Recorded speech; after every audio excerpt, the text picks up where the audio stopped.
Hello, writers. I'm Josiane Fortin, and today I'm so happy to be interviewing Gordon Glenister.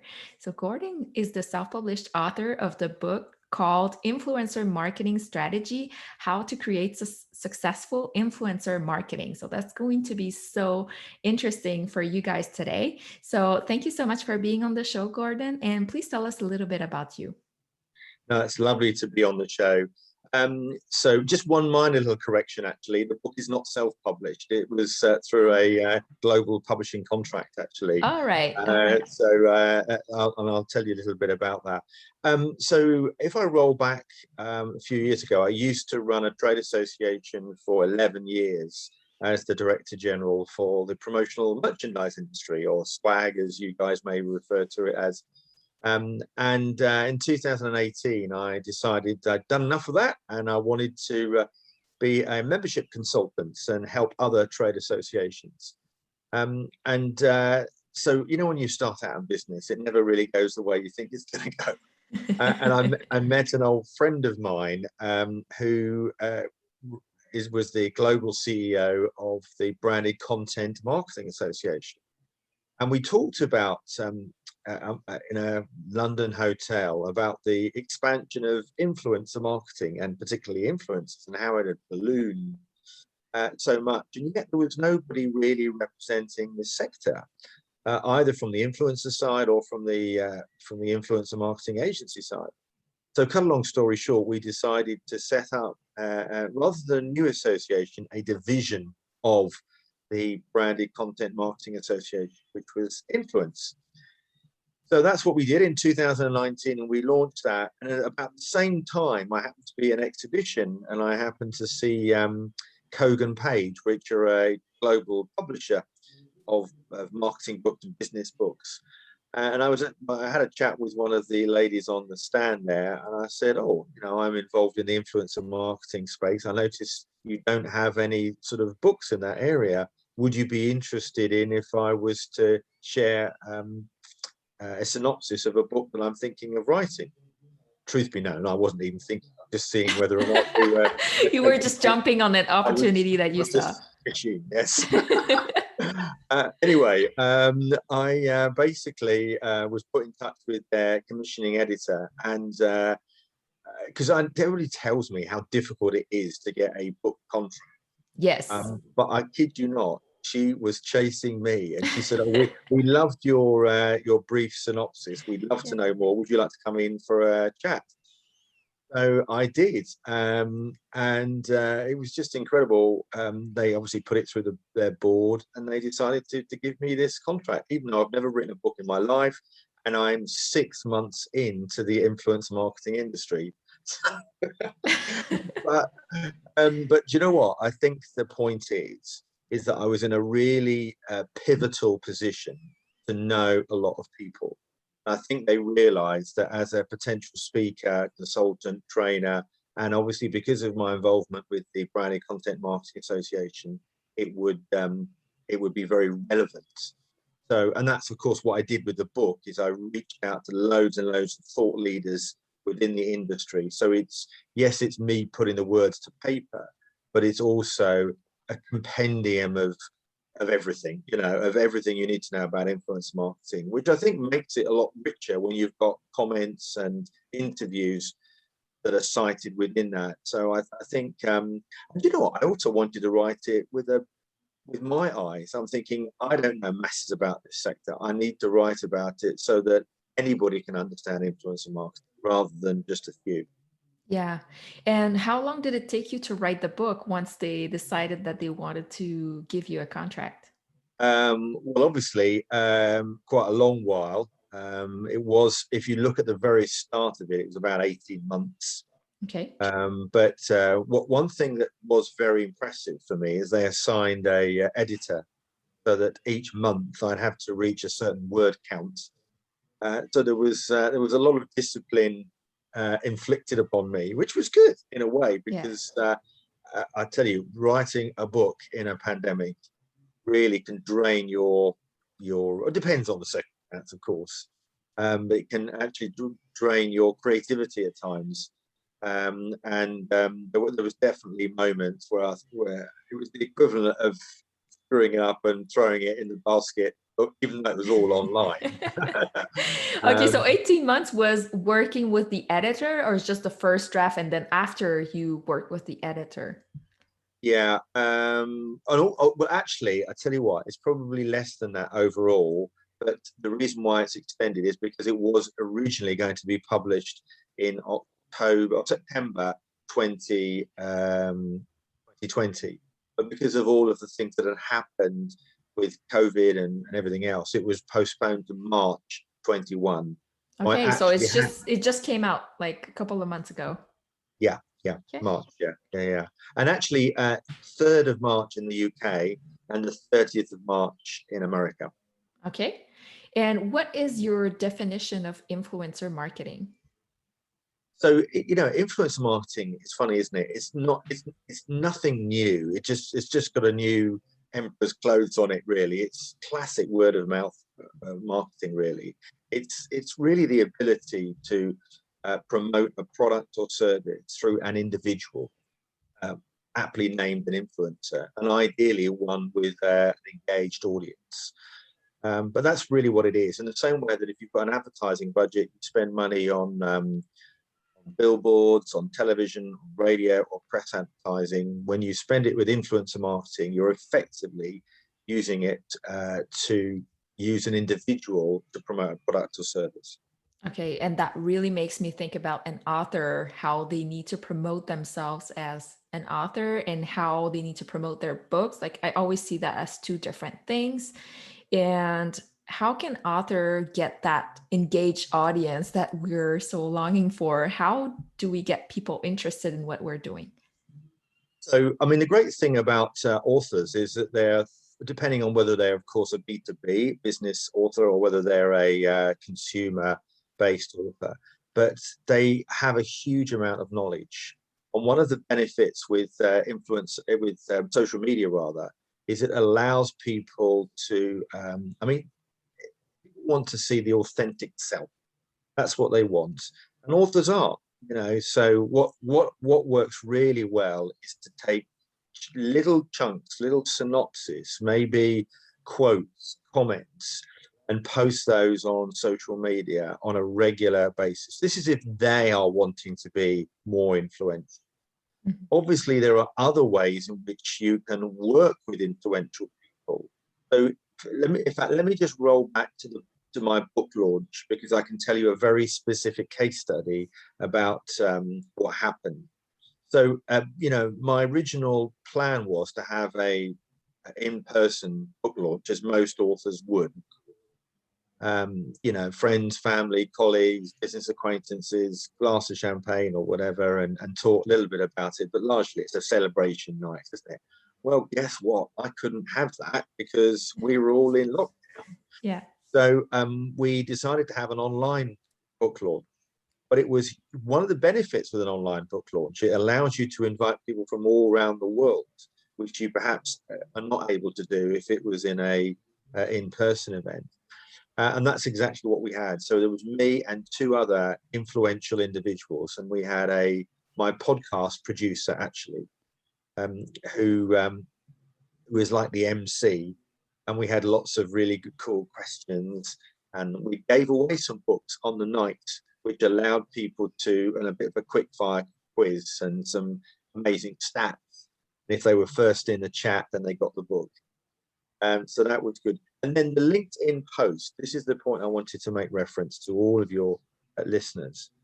I obviously could not have this post deliver results, because bearing in mind I'm talking about influencer marketing, didn't work. I'd be really not very influential.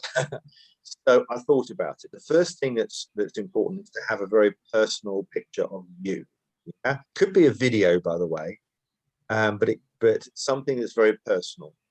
And that's what I put. I picked a picture of me with my books on a table in my lounge, and I said, "This is a very important day. It's the date of my book launch after 18 months." So you're describing a little bit of the journey. You're also giving a little bit of a taste as to what's in the book and what the reader might expect. But most importantly, you're thanking a load of people that have actually helped contribute.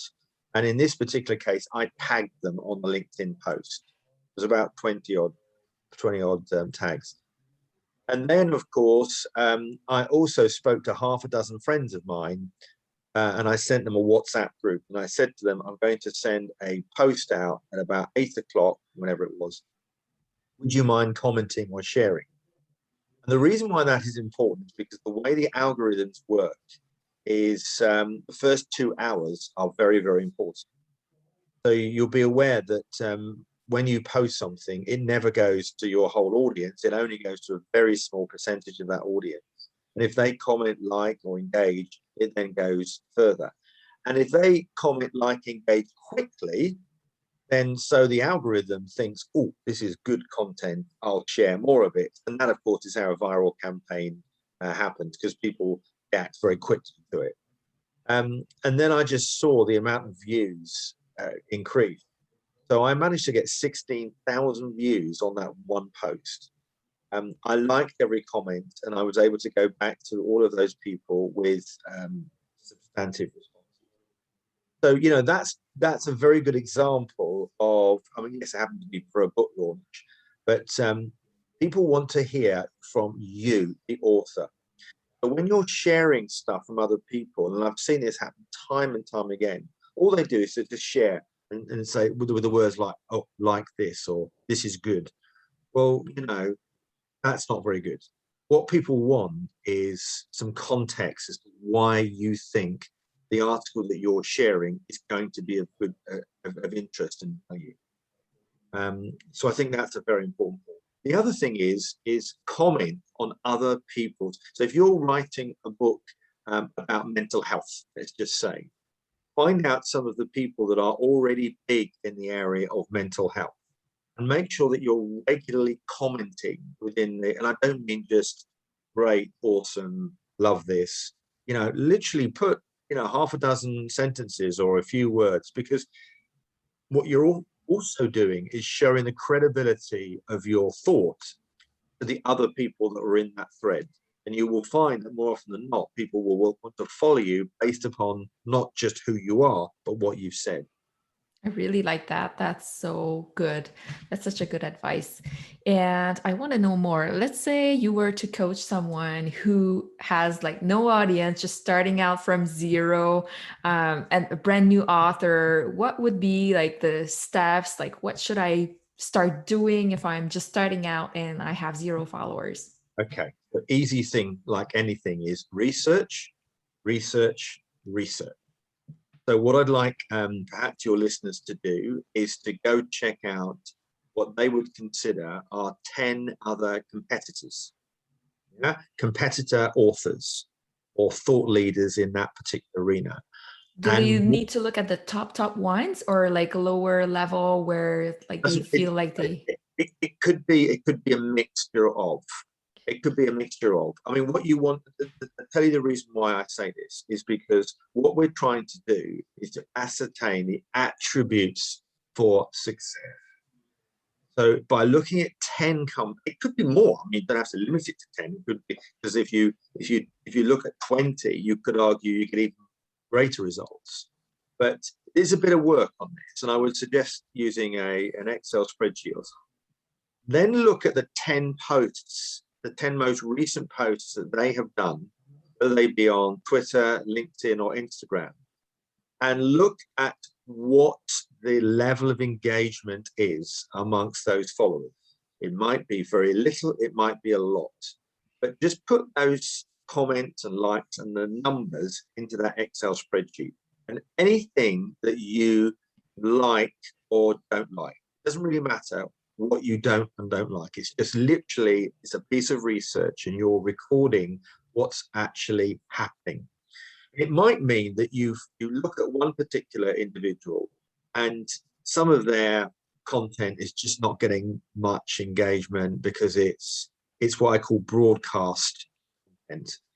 And then all of a sudden, one of their posts is a very personal story or it's a video, and whoosh, it just shows a much higher level of engagement. So it could be on that day, on that piece of content, they had 24 likes and 7 comments on Instagram. Yeah. And it was a post. On that day, they had 64 likes. They used an over X number of hashtags. Have a look also at the hashtags, because the hashtags are super, super relevant. And sometimes you can, you know, pinch those ideas, if you will. If you think that if they're relevant to you, check those out. So, you know, and once you've got all of that data together, which may take a little time, but actually what it will do is it will build up a picture of what success may look like. So you can see straight away that within my fellow author community, videos are working more. The length of them is less than 30 seconds.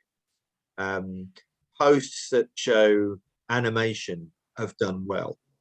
And if you can imagine all of that, you then put that into your own strategy.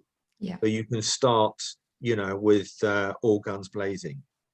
And have you been testing with the time and days that you post to make sure that it's the right time? That's a very, very important point as well. And remember, it's not when everybody says, oh, the average time to post is. It's when your audience are going to be posting. So another thing to have a look at on that Excel spreadsheet that I was talking about is the time of posting. And the reason why, you know, people say, oh, best time to post is Tuesday at 10 o'clock on LinkedIn. Best time to post on Instagram is 7 o'clock in the evening. You know, it's irrelevant. What's relevant is when your audience are online. Yeah.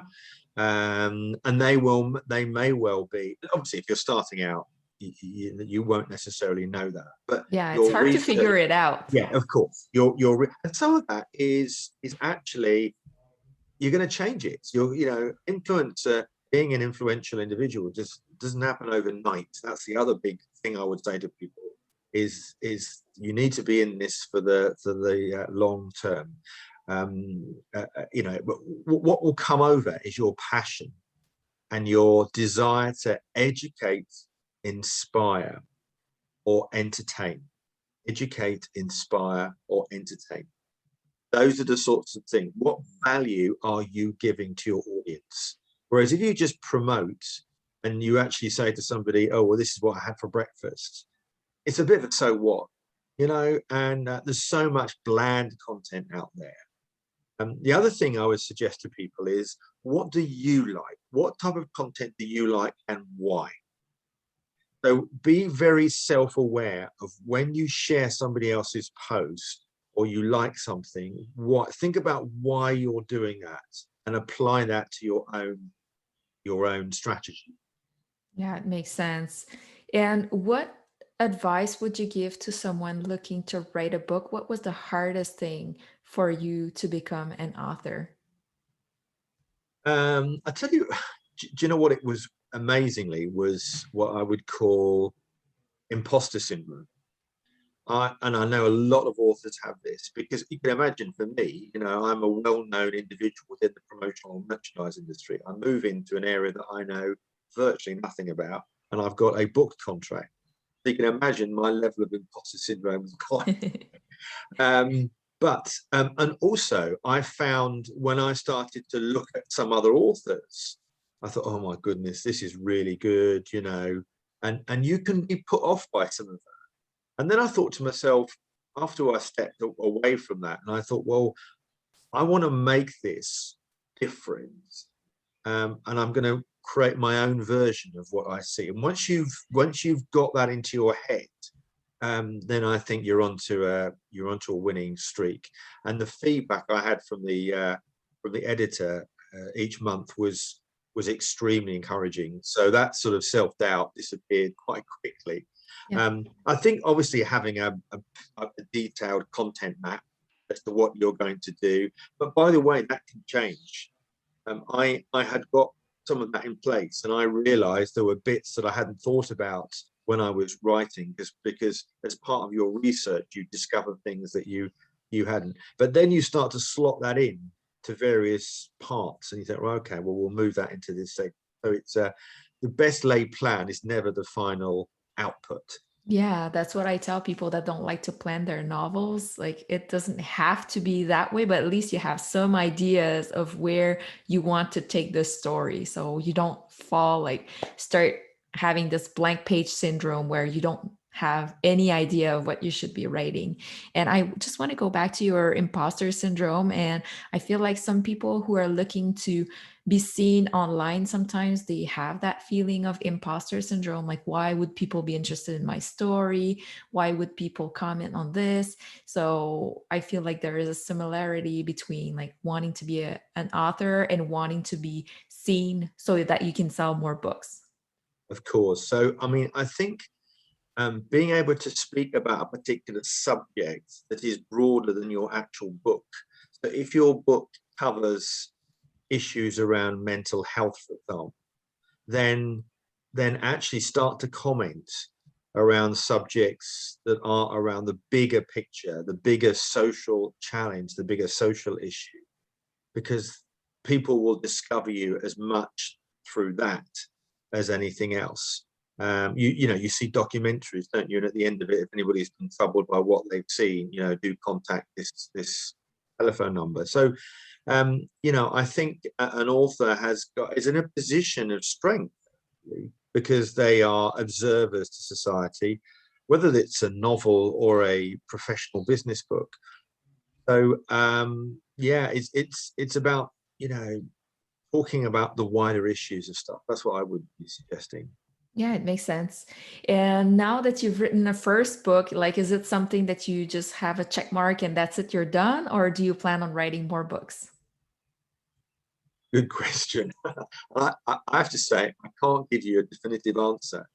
I mean, what is quite exciting now is the fact that this is being published in different languages, which I never even expected to happen. So, What language is it available in?